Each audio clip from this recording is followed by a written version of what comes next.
नमस्कार मित्रों, सुप्रभात। मैं डॉक्टर सचिन जत्तावर हमेशा की तरह कोई ना कोई नया विषय लेकर आपके समक्ष उपस्थित होता हूं। आप ज़्यादा से ज़्यादा इस वीडियो को लाइक करते हैं, ज़्यादा से ज़्यादा शेयर करते हैं तो हमारा उत्साह बढ़ता है। और कहीं ना कहीं जो हमारा एक लक्ष्य है कि जनता के मध्य डायबिटीज़, मधुमेह, थायराइड, मोटापे से संबंधित बातें जो कि यथार्थ है, जो सच है, सही मात्रा में, सही दिशा में आपको लेकर जाए और आपके जीवन में खुशियों का माहौल बना रहे और आप किसी भी प्रकार से कोई बातों को लेकर आशंकित ना हो और किसी भी प्रकार की समस्याएं आपको ना घेरें। तो आज का विषय भी कुछ ऐसा ही है। क्या होता है कि मित्रों, आजकल क्लिनिकल प्रैक्टिस में 25 से 35 साल के बीच के बहुत से युवा आते हैं। ये मोटे होते हैं, इनकी कमर का दायरा बड़ा हुआ होता है, चेहरा भी थुलथुला होता है, गर्दनें कुछ काली होती हैं, मस्से आते रहते हैं। कुछ लोगों को पेशाब के रास्ते जलन होने लगती है, खुजली होने लगती है तो वो जांच करवाते हैं। कुछ जिनका वजन कम होने लगता है तो वो जांच कराते हैं। कुछ को लगता है कि वो ज़्यादा मोटे हो रहे हैं इसलिए वो जांच करते हैं। कुछ की कहीं ऐसी जांच होती है कि चलिए बहुत सारी हेल्थ चेकअप हो रही है, हम भी करवा लेते हैं। पता चलता है कि कोलेस्ट्रॉल बहुत बढ़ा हुआ आ रहा है और उसके साथ साथ शुगर बढ़ा हुआ है। तो ऐसे बहुत सारे लोग आ रहे हैं और इनके मन में रहता है कि डॉक्टर साहब, क्योंकि हमने जांच किसी कारणवश करवाई और हमें पता चल गया कि शुगर हो गया है, तो हमें तो अब इससे जड़ से छुटकारा चाहिए। आप कुछ ऐसा बताएं कि हमें ये दवा ना खानी पड़े। ये जो बात है, ये कहीं ना कहीं मन में घर करती जा रही है और लोगों की इच्छा होती है तो उसी तरह से व्यावसायिक अवसर देखने वाले लोग भी आपके आसपास ये कहानियां, ये ताना बाना बुनने लगते हैं और आपको आकर्षित करने लगते हैं। और नाना प्रकार की वेबसाइट्स आपको दिखती है जो कि कहीं ना कहीं आपको आकर्षित करती है कि आप वहां रजिस्टर्ड हों, इलाज कराएं और शुगर से पूरी तरह से छुटकारा पाएं। Reversal of diabetes. तो रिवर्सल ऑफ डायबिटीज एक ऐसा जुमला हो गया है जो कि बहुत बड़े बड़े लोग, कई बार कुछ प्रशिक्षित डॉक्टर्स तक ये काम कर रहे हैं क्योंकि पैसा बहुत है। पर चिकित्सा मित्रों जो है, ये व्यवसाय के आधार पर नहीं किए जा सकती। ये एक एथिकल मामला है। ये एक ऐसा मामला है जहां पे आपको आदर्श भी रखने पड़ते हैं, पैमाने भी रखने पड़ते हैं, स्तर भी रखना पड़ता है। और ये धर्म से जुड़ा हुआ भी मामला कह सकते हो क्योंकि प्राचीन काल में चिकित्सा मंदिरों में ही होती थी। तो हम ऐसा नहीं कर सकते कि हम पूर्णतः व्यावसायिक होकर आपको इस तरह से आकर्षित करें। ठीक है, ये तो व्यावसायिक पक्ष हो गया। पर बात आती है कि ये रिवर्सल ऑफ डायबिटीज क्या एक जुमला है कि एक सच्चाई है? क्या ये संभव है कि डायबिटीज पूरी तरह से वापस चली जाए और किसी भी प्रकार से दवा की आवश्यकता ना पड़े, कोई भी दवा ना खानी पड़े और सब कुछ अच्छा चले? तो ऐसा सोचना बहुत लोगों के लिए एक स्वप्न की तरह लगता है। उनको लगता है कि काश ऐसा हो जाए और कहीं ना कहीं इसी भावना का फायदा लोग उठाते हैं। देखिए, रिवर्सल ऑफ डायबिटीज का मतलब है कि पूरी तरह से वापस हो जाना और फिर बीमारी कभी वापस नहीं आएगी, ऐसी परिस्थिति का निर्माण होना। मित्रों, ऐसी परिस्थिति नहीं होती। तो रिवर्सल ऑफ डायबिटीज जरूर सही दृष्टिकोण से देखा जाए तो एक जुमला है। पर फिर क्या सच है? कितना हल्ला हो रहा है।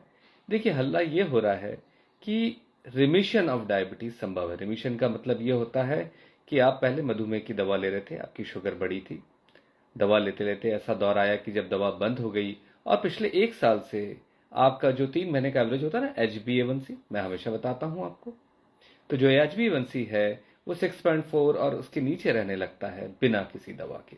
तो हम कहते हैं ये रिमिशन ऑफ डायबिटीज हो गया।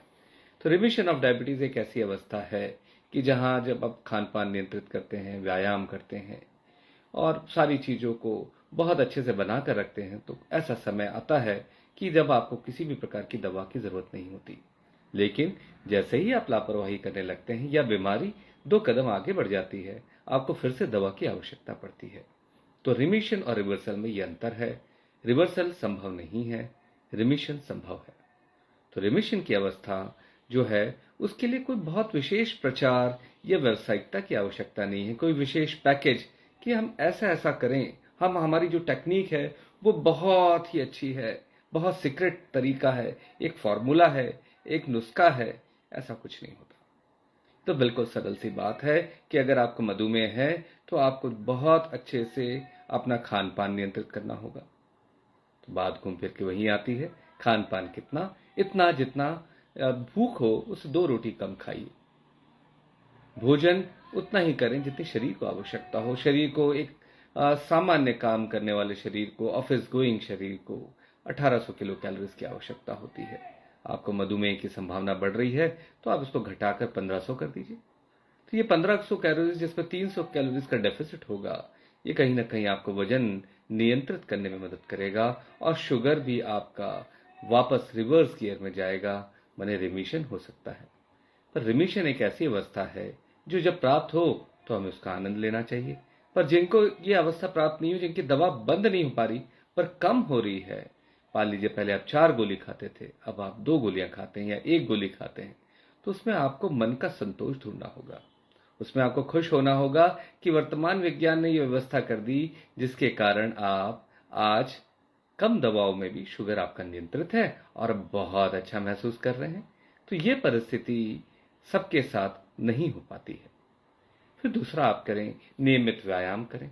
घूम फिर के बात वही आती है, आप बोलोगे डॉक्टर साहब आप हर बार वही कहते हो, पर देखिए क्या होता है कि ये बातें बार बार इसलिए करता हूं, अलग अलग रूप में इसलिए करता हूं कि आपके मन में ये बात घर कर जानी चाहिए कि बिना पुरुषार्थ के, बिना स्वयं के मेहनत करने की, आप अगर मेहनत नहीं करेंगे, परिश्रम नहीं करेंगे तो आपको परिणाम भी नहीं मिलेंगे।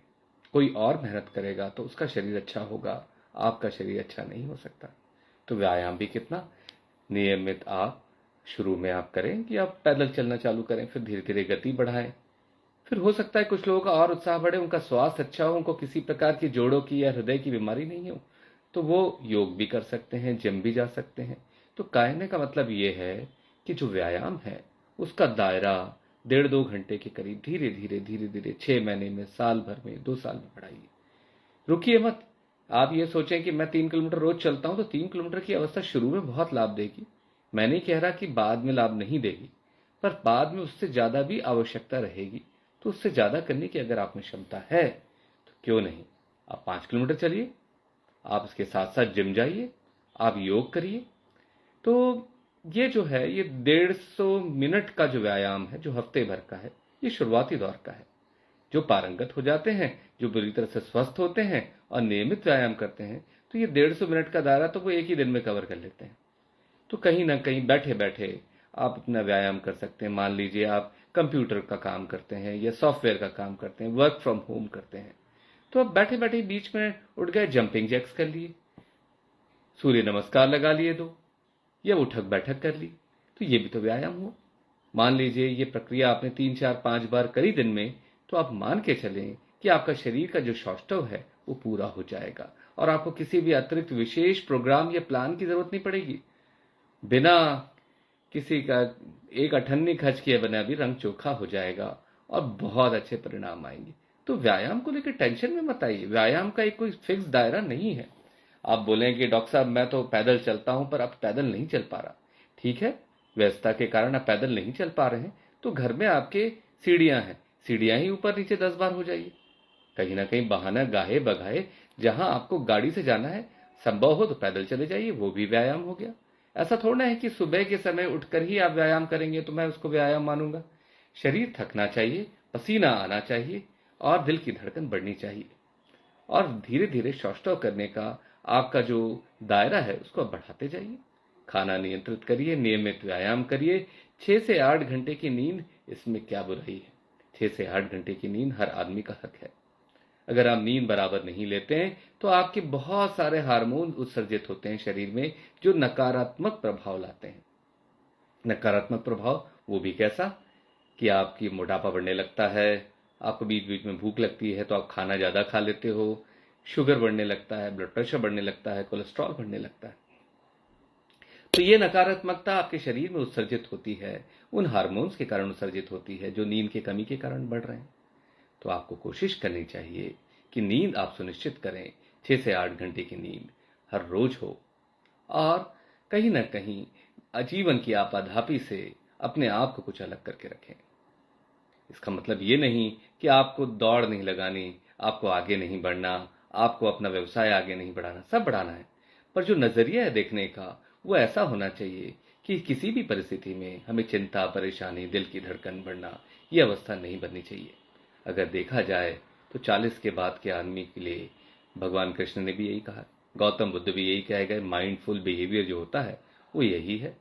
तो कहीं ना कहीं सभी धर्म ग्रंथों में भी ये बात लिखी गई है कि जब आप अपने इंस्टिंक्ट्स को ब्लंट करते हैं, आपको काम, क्रोध, मोह, माया, इन चीजों से सीमित दायरा, मैं नहीं कह रहा कि 100% मुक्ति, पर एक सीमित दायरा आपको बांधना होगा।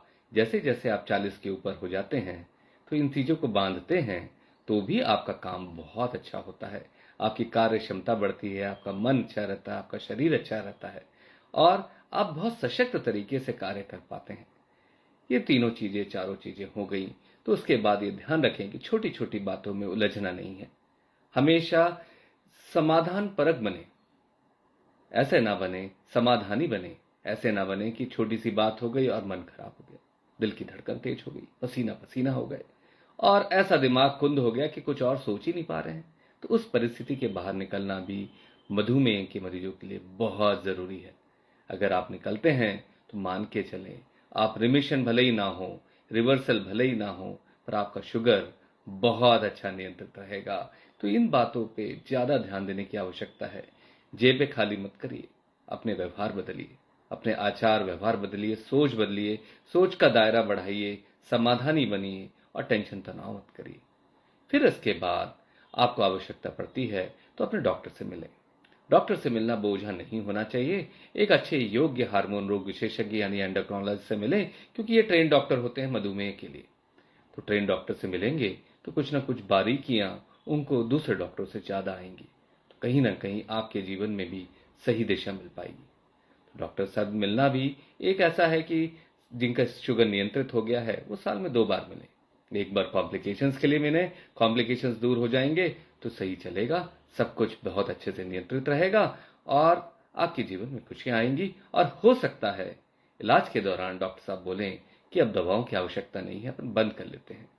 हो सकता है वो दवाओं के बंद करने की प्रक्रिया 6 महीना, साल भर, 2 साल, 3 साल रहे, पर इस दौरान बीच बीच में आप जांच कराकर डॉक्टर साहब से मिलते रहें तो ये जो रिमिशन होगा इस दौरान आपको बहुत लाभ होगा। अब प्रश्न ये उठता है कि डायबिटीज जिनका रिमिशन हो जाता है उनको ऐसे क्या क्या लाभ होते हैं जिसके लिए इतनी बातें हो रही हैं। देखिए, शोध कहते हैं कि जिनका डायबिटीज रिमिशन में आ जाता है, जिनको दवाओं की आवश्यकता नहीं पड़ती, जिनका शुगर हमेशा बिना दवा के नॉर्मल रहता है, उनमें हृदय रोग और लकवा और दूसरे अन्य रोगों की होने की संभावना कम हो जाती है। तो ये तो बहुत बड़ी बात है। तो आप जीवन में खुशियों के साथ साथ लंबा चिर यौवन और चिरायु जीवन भी आप कहीं ना कहीं उसके बीज बो रहे हैं, तो ये तो कमाल की बात हो गई। तो ऐसा है कि अब अगर आप लंबा जीना चाहते हैं, अच्छे से जीना चाहते हैं, स्वस्थ रहना चाहते हैं, चित्त मन बहुत प्रफुल्लित रखना चाहते हैं, तो आपसे निवेदन है कि सबसे पहले खान पान का ध्यान दीजिए, दूसरा नियमित व्यायाम करिए, तीसरा 6 से 8 घंटे की निर्बाध नींद लीजिए, अपना वजन कम करिए, छोटी छोटी बातों में उलझिए मत, समाधानी बनिए, समाधान परक बने, ना कि चिंता परक बने। चिंता परक बनेंगे तो चिंताजनक स्थिति आएगी और चिंता चिता है, ये हम सभी जानते हैं। इसलिए आपको जरूरी है कि आपके जीवन में इन सब चीजों का समावेश करें, फिर एक अच्छे डॉक्टर की सलाह में रहें, एंडोक्राइनोलॉजिस्ट की सलाह में रहेंगे तो वो आपको सही दिशा देंगे और आपकी बीमारी की दशा बदलेगी। कई बार दशा ऐसी बदल जाती है कि दवा की आवश्यकता ही नहीं पड़ती। निरंतर डॉक्टर की सलाह में रहते हुए आप दवा जब आपकी बंद हो तो भी सतर्क रहें। फायदा क्या मिलेगा? आपको हृदय रोग कम होगा, मधुमेह आपका कंट्रोल में रहेगा, साथ साथ लकवा और बाकी सब परेशानियां भी दूर हो जाएंगी। इसके लिए अगर छुटकारा पाना है तो बुरी आदतों से छुटकारा पाइए, अकर्मण्यता से छुटकारा पाइए, क्षुधापूर्ति के लिए जो गलत रास्ते हैं वो ना अपनाएं और लालच नहीं होना चाहिए किसी चीज का। खान पान का आनंद लीजिए, रसास्वादन पूरा करिए, जबान पे स्वाद पूरा चढ़ा हुआ होना चाहिए, पर मात्रा सीमित होनी चाहिए। मोटापे से छुटकारा पाएं, नींद न आने की परिस्थिति से छुटकारा पाएं, चिंता परेशानियों से छुटकारा पाएं और अपने डॉक्टर से निरंतर मिलते रहें और भ्रामक बातों को जो बढ़ावा देते हैं सोशल मीडिया पे और बाकी सब जगह पे, उनके चक्करों में ना पड़े। इनफैक्ट उनसे आपको छुटकारा पाना होगा। आशा है आपको मेरी बात समझ में आई होगी। धन्यवाद।